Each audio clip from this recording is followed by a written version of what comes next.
E aí, turma boa, sejam todos bem-vindos ao canal Sala Web de Aula, Auxiliando na Educação. Sou o professor Fernando Silva e esta é mais uma videoaula do nosso canal. Então vamos lá para a nossa videoaula de hoje. Na nossa videoaula de hoje teremos Ciências do oitavo ano, nosso capítulo Previsão do Tempo, parte 1. Os assuntos abordados hoje: o volume do ar e a temperatura, quantidade de ar em um recipiente e pressão interna, pressão do ar e a temperatura. O ar quente tende a subir. Este conteúdo você encontra no seu capítulo 10, nas páginas 186 a 189, ok? Então vamos lá para o conteúdo. Então nós temos o experimento inicial, certo? Você pega uma garrafa plástica descartável de 2 litros, com tampa de rosca. Você fecha bem, ela deve estar vazia, entre aspas, ou seja, cheia de ar. Você verifica se apertou bem a tampa, coloca no congelador, certo? Após 4 horas, tire a garrafa e observe. Deixe a garrafa em cima de uma mesa e espere ela voltar à temperatura do ambiente da sala, ok? Então, observando esse experimento, nós temos que, no caso do experimento proposto, ao tirar a garrafa do congelador, verifique que ela está deformada, ou seja, encolhida. Mesmo apenas com ar, ela vai estar toda encolhida e deformada. Em outras palavras, o seu volume diminuiu, ou seja, ela tinha ali o seu formato e acabou ficando encolhida, ou seja, o volume diminuiu. Por outro lado, quando a garrafa fica fora do congelador, o ar que está dentro dela é aquecido até chegar à temperatura que está no ambiente e, consequentemente, o volume aumenta e ela começa a voltar ao seu volume original. Ou seja, ok? O ar, se sofrer resfriamento, certo? Então, nós temos aqui um experimento básico, onde eu posso observar que o ar, se ele sofrer resfriamento, tende a se contrair, ou seja, diminuir o seu volume, ok? Já se o ar sofrer aquecimento, como foi a garrafa sair dentro do congelador e ir para a temperatura ambiente, a temperatura foi aumentando, ou seja, foi aquecendo, o ar tende a expansão. Mesmo você pode observar, por exemplo, com esse experimento dos balões, das bexigas, certo? Se eu encher 2 bexigas de ar ao mesmo valor, certo? 2 iguais, mesmo tamanho, mesmo volume, certo? Colocar uma em um recipiente com gelo, né? Ou seja, frio, e outro com água morna, você vai ver que a bexiga que está no frio, ou seja, resfriamento, vai ficar menor do que a bexiga que está na água morna, ok? Então, o ar tem essas características entre o seu volume e a temperatura. Se sofre resfriamento, ele diminui o volume, ou seja, há uma contração.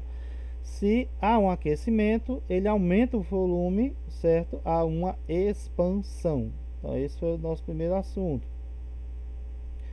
No segundo, a quantidade de ar em um recipiente e a pressão interna, certo? Calibrar o pneu significa ajustar a pressão interna colocando mais ou menos ar dentro dele, certo? O pneu continua o mesmo, é o mesmo recipiente, certo? Quanto maior for a quantidade de ar injetado no pneu, maior será a pressão interna. De modo geral, quanto maior a quantidade de um gás presente em um recipiente rígido, isto é, de volume constante, o pneu vai ter o seu volume sempre o mesmo. Mas o pneu não vai, dessa espessura, vai se transformar num pneu mais grosso, certo? Maior. Ele vai continuar com o mesmo formato, o mesmo volume, certo?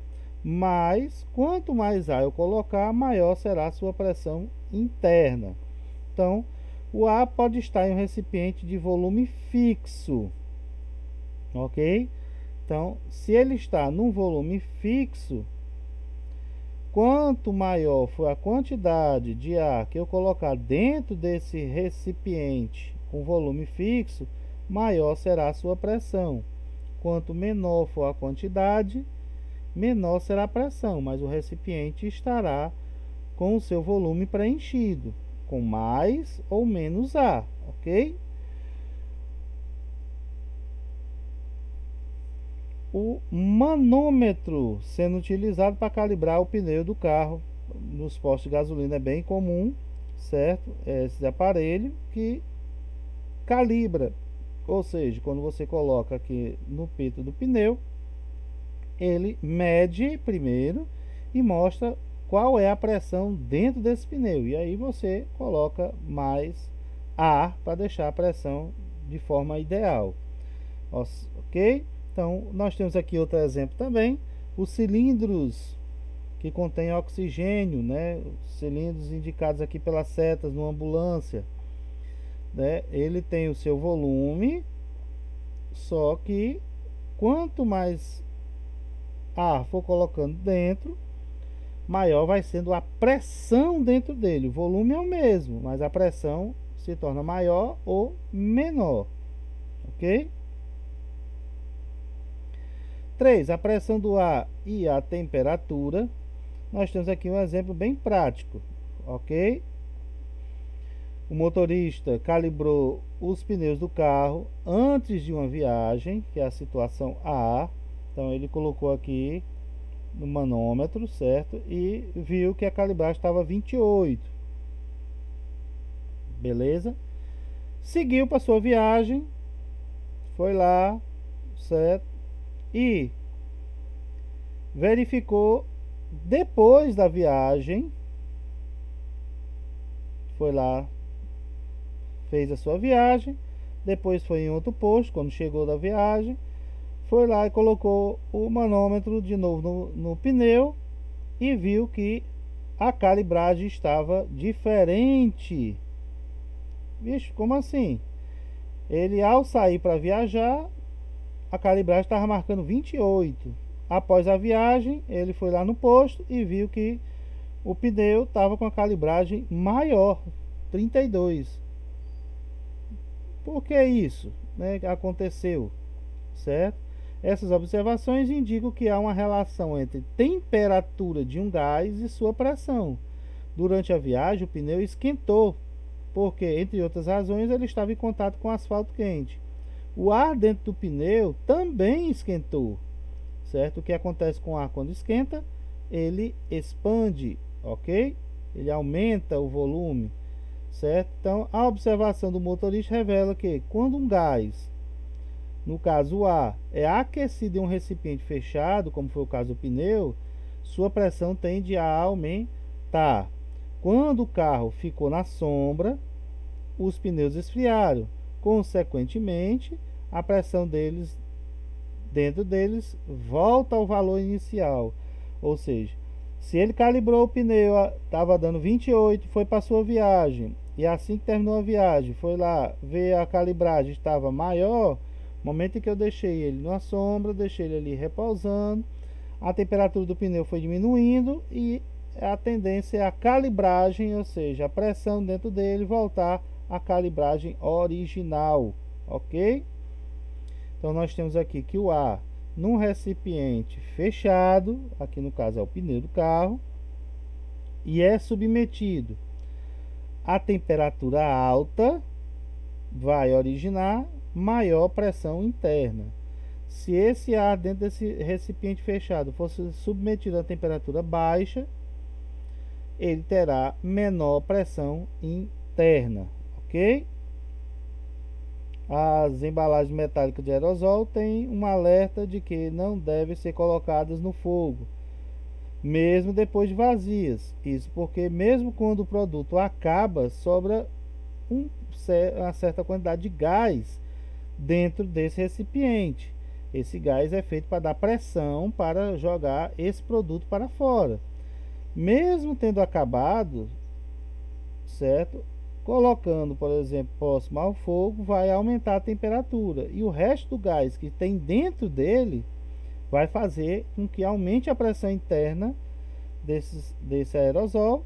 E com a pressão interna aumentando, pode chegar ao ponto dele chegar até a explodir, romper a embalagem e causar uma explosão. Nessa explosão, fragmentos, pedaços desse metal, dessa embalagem, pode atingir, né, a pessoa ou quem estiver próximo. Por isso não deve ser colocado próximo a fogo, próximo a locais que vão aumentar a temperatura, ok? E 4, o ar quente tende a subir. Então nós temos aqui a diferença dos balões, certo?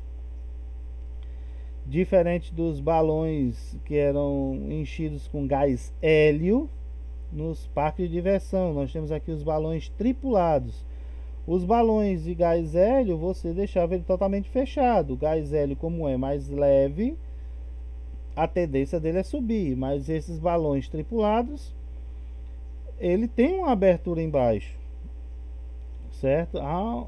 Aqui você vê aqui na imagem que ele tem uma abertura. E na ponta aqui da cesta, nós temos um maçarico que vai jogando fogo, né, na direção de cima da cesta, ou seja, aquecendo o ar e jogando esse ar para dentro desse balão, ok? Então, nessa abertura existe um maçarico que aquece o ar interno do balão, acarretando sua expansão. Então, o ar que está aqui dentro desse balão vai expandir, consequentemente, ele diminui a sua densidade, ou seja, ele se torna mais leve que o ar que está fora do balão. Se ele está menos denso, ele está mais leve, a tendência dele é subir. Só que se em pleno voo, ele é assim que ele controla como subir e como descer.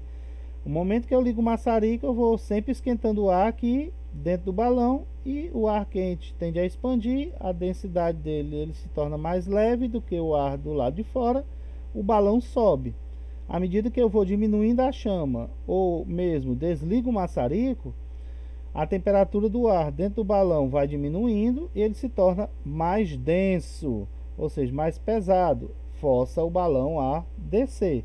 Então, observando isso, nós temos que a observação de balões de ar quente nos mostra que o ar quente tende a subir e o ar frio tende a descer. É por isso que você tem a seguinte observação: as chaminés, né, das indústrias, né, que fazem queima, por exemplo, como lenha, carvão, óleo, né, a fumaça que sai pela chaminé, ela não vem na direção do solo, não vem na direção da terra, né?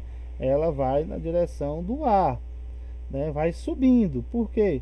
Porque se está havendo uma queima, esta fumaça está formada por ar quente e o ar quente tende a subir. A mesma coisa, por exemplo, no incêndio, certo? No incêndio, o ar está quente, então a fumaça, a tendência é sempre subir, ok? Então nós temos a observação que ar quanto mais quente, mais ele sobe. O ar quanto mais frio, mais ele desce, ok? Então esse aí foi o nosso conteúdo, ok?